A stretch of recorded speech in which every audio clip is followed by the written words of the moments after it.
Alhamdulillah wassalatan wassalaman daimaini mutalazimain ala habibillah Muhammad sallallahu alayhi wa sallama khataman nabiyina wala nabiyya ba'da. Ayyuha al-mustami'una al-kiram, assalamu alaykum wa rahmatullahi ta'ala wa barakatuh. Àwa sọ̀rọ̀ sí ọ̀dọ̀ Ọlọ́run níbi láburú ẹni ẹ̀kọ́, ẹni òfò, ẹni kàlákà. Àwa bẹ̀rẹ̀ pẹ̀lú orúkọ ọba Allah, ọba àjọkẹ́ ayé, ọba àsàkẹ́ ọ̀run. A sì tọrọ ìkẹ́ àti gẹ̀ fún aṣíwájú ẹ̀dá Ànábì wa Muhammad sallallahu alayhi wa sallama àti gbogbo àwọn sàhábà al-kiram tó lórí kẹ́límà la ilaha illallah. Mo kí ẹ̀yin ọmọ ìyá mi lọ́kùnrin lóbìnrin, ní ọmọ èké àti ní àgbàlagbà yìí pé ìbùkún Ọlọ́run, àlàáfíà Ọlọ́run kó máa bá ẹnìkọ̀ọ̀kan wa gbé. La fi ń sọ wípé assalamu alaikum wa rahmatullahi ta'ala wa barakatuh.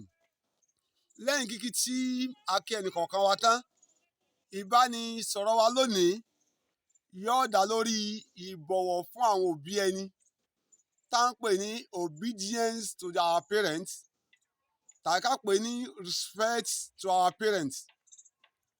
Ìbọ̀wọ̀ fún òbí ẹni, ìwọ̀n làwọn Lárúbáwá ń pè ní birrul walidain. Birrul walidain làwọn Lárúbáwá ń pè é, táwọn Yorùbá ń pè ní ìbọ̀wọ̀ fún òbí ẹni. Kí Ọlọ́run sọ nínú Al-Qur'an fún oníṣẹ́ ńlá Ànábì wa Muhammad sallallahu alayhi wa sallam? Kí ni Ànábì gangan fi ẹnu ara rẹ̀ sọ nínú àdìsí rẹ̀? Tí a bá wo ọ̀tún, tí a bá wo òsì, a ó rí i pé ìmáa tẹríba fún òbí ẹni, àlùbáríkà ń bẹ ńbẹ̀. Ìmáa tẹríba fún òbí ẹni, oríire ń bẹ ńbẹ̀. Ìmáa tẹríba fún òbí ẹni, àlùjánnà ń bẹ ńbẹ̀. Nínú àdìsí kan tí ó ń sẹ́ńlá Ànábì wa Muhammad sallallahu alayhi wa sallam tó sọ wípé an Abdullahi, wọ́n gba ìgbọ̀rọ̀ yẹn wá látọ̀dọ̀ Abdullahi bin Amur, tó ti jẹ́ pé Abdullahi táwọn ròyìn yìí ọmọ Amuru ni, radiyallahu ta'ala anihuma, àti bàbá àti ọmọ, kí Ọlọ́run ọba Allah kí ó bá yọ́nú sí wọn. Qal, ó sọ báyìí pé qala Rasulullah sallallahu alayhi wa sallam, òjíṣẹ́ Ọlọ́run ẹni tí ìkẹ́ àti ìgẹ̀ ń bẹ fún, ó sọ báyìí pé ridallah fi ridal walidain, àní ìyọ́nú àwọn òbí èèyàn méjèèjì, ìyọ́nú bàbá ni o, ìyọ́nú màmá ni o, ìní máa ń pè ní kí ni o, ridallah, ó ní ìyọ́nú Ọlọ́run. Ẹ̀yin ọmọ ìyá mi tó ń wò mí, tó sì ń gbọ́ wá sí yìí, ẹnikẹ́ni tí ó bá ti rí ìyọ́nú Ọlọ́run látara àwọn òbí rẹ̀ yóò kan ìbínú Ọlọ́run.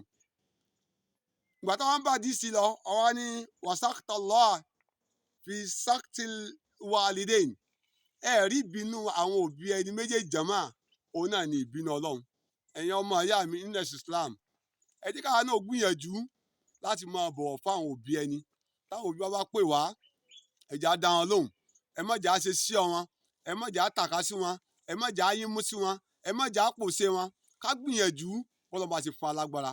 Nínú àyá Al-Qur'an, Ọlọ́run sọ fún Ànábì wa Muhammad sallallahu alayhi wa sallam pé wa abdullahi ma jana rasul, ìyẹn ni pé ó lè ká wà nù kí Ọlọ́run ọba tó kárẹ̀ yí apá wa ọ̀tún àti òsì kárẹ̀ ńlẹ̀ fún wa. Ọlọ́run dẹ̀ ti bá a sọ̀rọ̀ púpọ̀ nínú Al-Qur'an. Ìrẹ́ arákùnrin mi, ìrẹ́ arábìnrin mi tó ń wò mí, tọ́lọ́run bá kádàrá pa bá lòbí láyé, ẹ jẹ́ ká bẹ̀rù Ọlọ́run. Ẹ má jẹ́ kí a wọnú Ọlọ́run látara àwọn òbí wa. Àwọn òbí wa, Ọlọ́run lò wọ́n sábàbí dáadáa fún wa. Ẹ jẹ́ kí n rán yín létí níjọ́ kan, ní sàmánì Ànábì wa Muhammad sallallahu alayhi wa sallam, ọkùnrin kan wá béèrè pé ya Rasulallah, àbúlá, èwo ni iṣẹ́ tó lóore jù láti lè máa ṣe níwájú Ọlọ́run ọba? Iṣẹ́ mẹ́ta ló ń ṣe ńlá Ànábì wa Muhammad sallallahu alayhi wa sallam lọ dákọ fúnra ọmọ bẹ́ẹ̀ náà. Ìgbà tó wá ń sọ lọ, ó ní birrul walidain, ìmáa tọ́jú bàbá rẹ, ìmáa tọ́jú ìyá rẹ, ó ṣe kókó, ó dẹ̀ ṣe pàtàkì. Kò sẹ́ni tí ó máa ṣe tí ò ní láti dáná Ọlọ́run. Ọmọ ìyá mi, ìbọ̀wọ̀ fún àwọn òbí ẹni ó dọwọ́ wa. Pẹ̀lú ògo tọlọ́run, ọlọ́run kò ní í ṣe wá ní ọmọ àlè, kò sì ní í ṣe wá lọ́mọ burúkú fáwọn òbí wa. Pẹ̀lú ògo tọlọ́run, àwọn òbí wa náà tí à ń bọ̀wọ̀ fún lọ́wọ́lọ́wọ́ báyìí, ọlọ́run yóò jẹ́ kí wọ́n jèrè wa. Ọjọ́ alẹ́ tiwọn náà yóò jẹ́ kó dáa. Insha Allah. Wọ́n wá ń fàsìkò yìí sọ fún gbogbo ẹ̀yin olólùfẹ́ mi, lọ́kùnrin lóbìnrin tí ẹ̀ ń wò mí, tẹ́ ẹ dẹ̀ nífẹ̀ẹ́ ọlọ́run látara mi. Ẹ̀yin lẹ́yìn máa subscribe sórí péjì yìí, Imam Oluwakemi TV. Kẹ́ ẹ̀ tó máa tún share rẹ̀ kó di worldwide. Pé ẹni tó bá gbọ́ lÉkòó, kó gbọ́ London, ẹni tó bá gbọ́ ní UK, kó gbọ́ ní Germany, ẹni tó bá gbọ́ ní Germany, kó gbọ́ l'Amẹ́ríkà. Pẹ̀lú ògo tọlọ́run, ọlọ́run kò ní dùn wá ládàá rẹ̀. Inshallah wala hawla wala quwwata illa billah al-ali al-azim.